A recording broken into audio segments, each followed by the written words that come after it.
Good morning, everybody. Welcome to Colorado and Company. I'm starting off the show by talking about sleep, and I know how important this is for all of you and our overall health, but that doesn't mean it comes easily. Okay, what up, my 1 a.m. peeps? It's not fun. So to help catch some more Z's, we might want to start with what you eat. Chef Mary, thank God, is here to help. I was like, grab my hand. That's right. Chef Mary, does it actually impact, like what we eat actually impacts what we sleep? Because this is new to me. Absolutely. I mean, what and when we eat absolutely impacts the way you sleep. Because there are foods that really affect how you build and release serotonin and melatonin. And those are the two things that really help you eat. I did not know this. I did not. Okay, so let's start off with the things. Let's avoid first. Yeah. What are we trying to avoid? I see a Coca-Cola. Yeah, don't drink that. Okay, so that's a no. Yeah, well, you know, my recommendation is don't drink it ever. Okay. But if you need to have your daily Coke or your Diet Coke, try to do it before 2 o'clock. Same thing with coffee. You know, caffeine really affects you. It affects me like I'm hyper jacked. Yeah. Well, and same for me. Like I don't even drink caffeine. Yeah. But if you need to have a cup of coffee or a Coke throughout the day, try to stop before 2 o'clock. Okay. But there are other things that you should not be eating as well, which clearly is going to be sugar. Sugar is going to spike, and it's going to really, really affect you when you're sleeping. Okay, so let's try and say with sugary things and caffeinated things by 2. That's good to know. Yeah, and last thing, have you ever like gone out to eat or had dinner and just had a really hard time sleeping? Yes. Typically, that's going to be heavy, greasy It was like foods rich. and spicy foods. Because it just really, you know, like your stomach just keeps you up. Yeah. I'm telling it, Tory tummy, go away, go away. Okay, there are other things we can eat throughout the day to help us sleep better, okay? And I wanna hear about these things, because I tend to get a little bit of like munchies at like 10 to 11. At night? Okay, well that's No.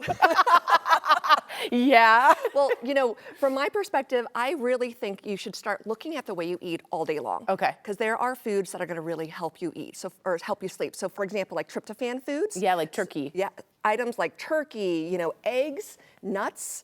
Those are really good for you. So's cheese. Okay. Oh, good. And you should always try to pair it with some complex carbs. So like a banana is really great for you. What I really love is nut butter. Nice. On toast, because you're gonna get your carbs with some wheat toast, but the nut butter, because nuts are really, really good for you, that's a really good snack. Got it.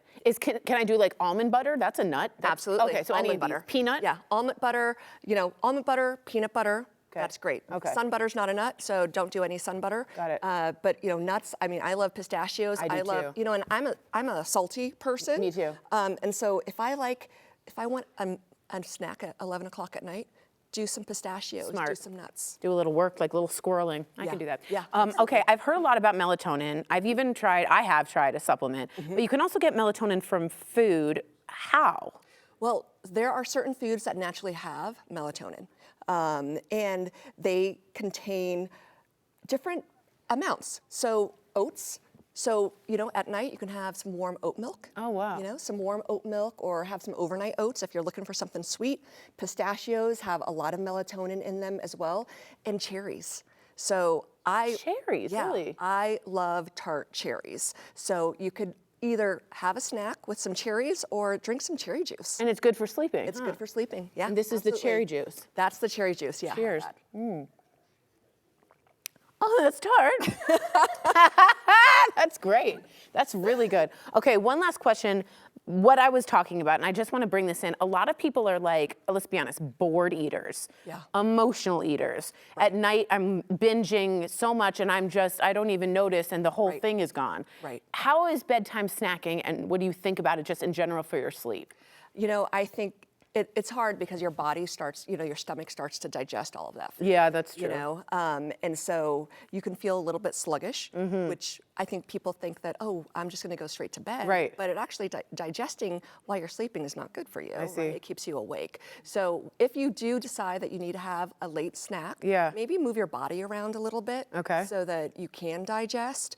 Smart idea. But try to have things that are a little bit higher in protein, like maybe have some eggs, have some of that nut butter so that you don't eat too much and you're a little bit more full. And where would you say would be a good time to cut off food?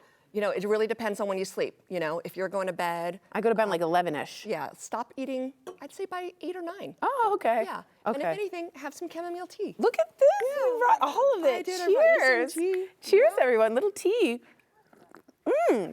And it's that warm. great? And it's warm. delicious. Yeah. I love that. I thought it'd be cold tea. Okay, guys, get more great ideas from Chef Mary by following her on social media. Her handle is @ChefMaryNwyn, or you can stop by any Olive and Finch. She is the amazing owner. They have 5 locations in Denver. Learn more at oliveandfinch.com. Cheers. Thank you.